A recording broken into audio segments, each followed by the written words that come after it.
steamer.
Roasting the flour, this is wheat flour.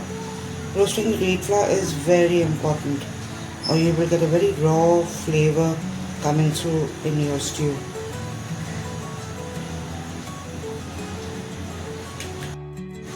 Why are we putting wheat flour? Is because this is stew. Vegetables will release all its liquid or its water, so it's nice to have a little thickish stew. So the wheat flour is added, and I will show you how it is added, okay?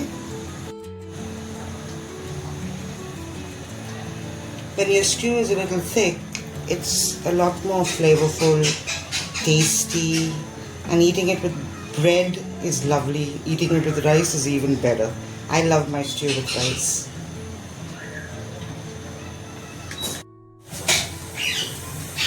If you notice, the color has changed and the aroma in my kitchen is wonderful. So we put it off over here, but keep stirring it because the pan is hot and we don't want it to get burned.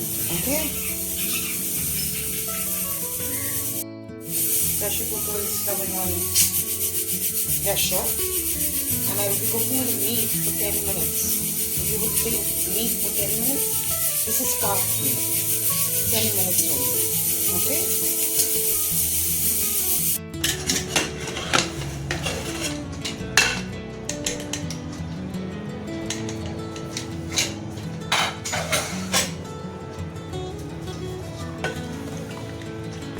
So we've got our meat and it's lovely, it's cooked.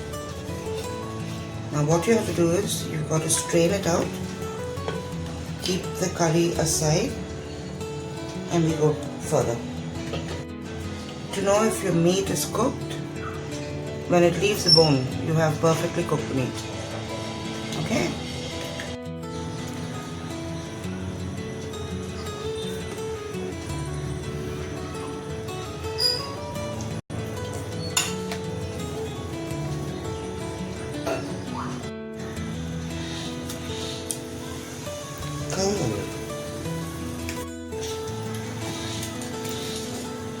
The remaining of the pepper,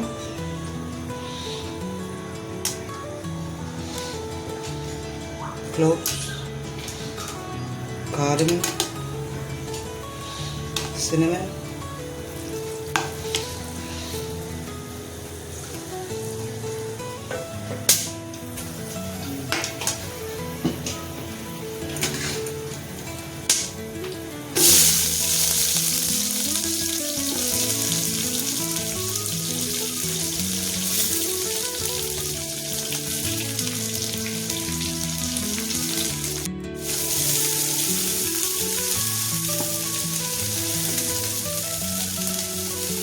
now you've got to cook the onions till they turn soft. There is no browning in this curry.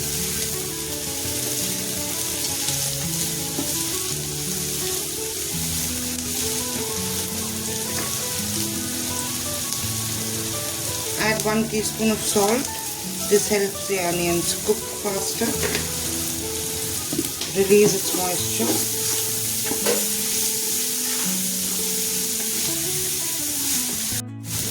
Now the onions have turned nice and soft and the raw flavor is gone. You will add in the remaining ginger garlic paste.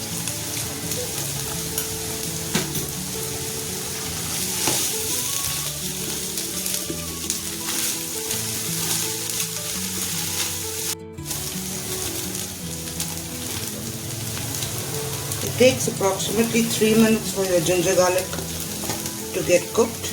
Then you add in your tomatoes, the remaining of the tomatoes. And because there's salt, your tomatoes will cook faster.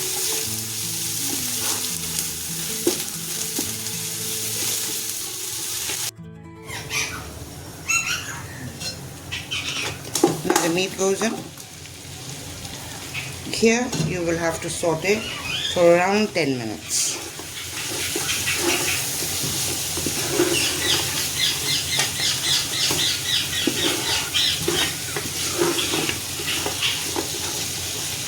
You all must have noticed that I had a piece of nutmeg in my plate. The nutmeg was ground with the cinnamon, cardamom, cloves and pepper.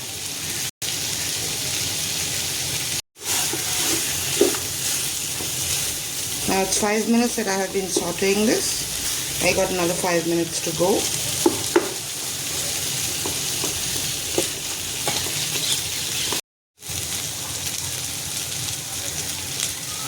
A handful of mint leaves.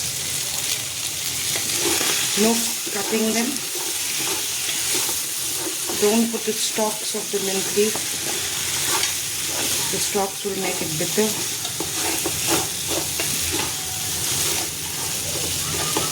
Lovely.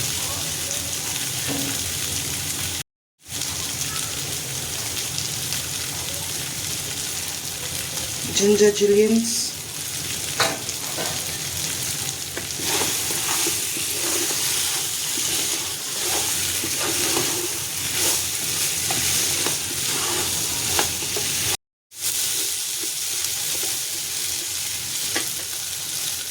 Now I'm adding the roasted flour. This is what will make your stew with depth. It will make your curry smooth, and you won't have a pasty taste coming through. Now this is where you start coating your meat.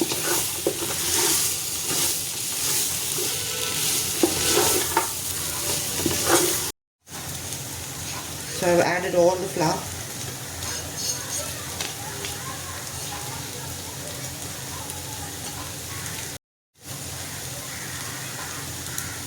You add the remaining flour and you continue stirring and coating your meat. You could even do this with chicken. Not necessarily meat alone.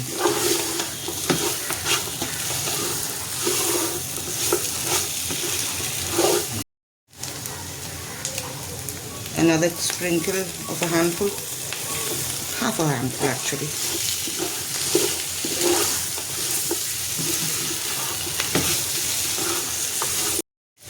Using fresh mint in your stew takes it to the next level.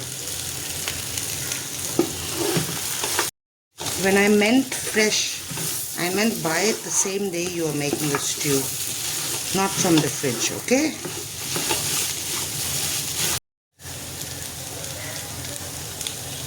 Now I'm adding the curry, as I call it, soup you will call it, that the meat was cooked in.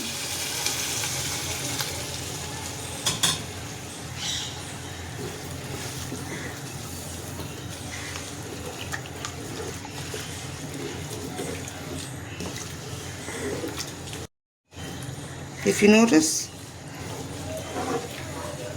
the stew is really nice and creamy, but I will be adding another cup of water into it so that my vegetables cook nicely, the juices from my vegetables come through well.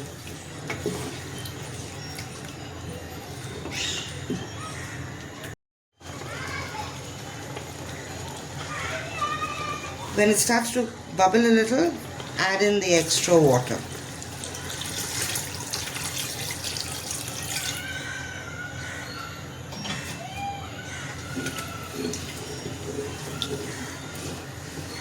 Stir it well, check for salt.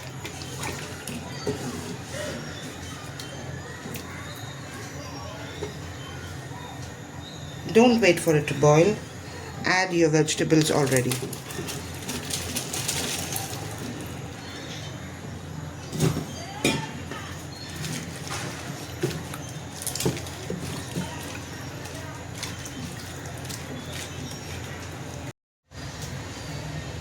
The remaining of the ginger juliennes, sprinkle it on top, cover and let it come on a bubble.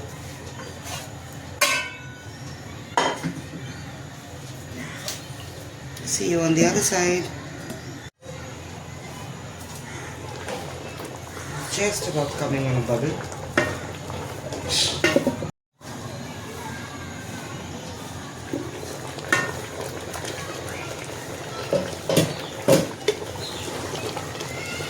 Give it a gentle stir.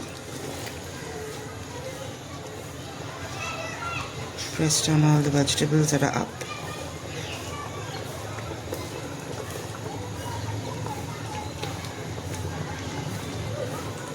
And let it cook on medium high for 20 minutes.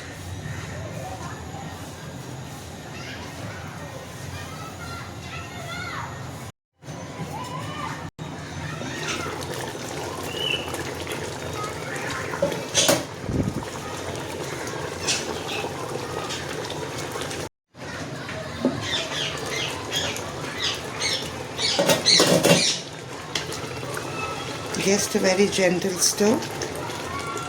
because the vegetables are all done. And now you can switch the flame off.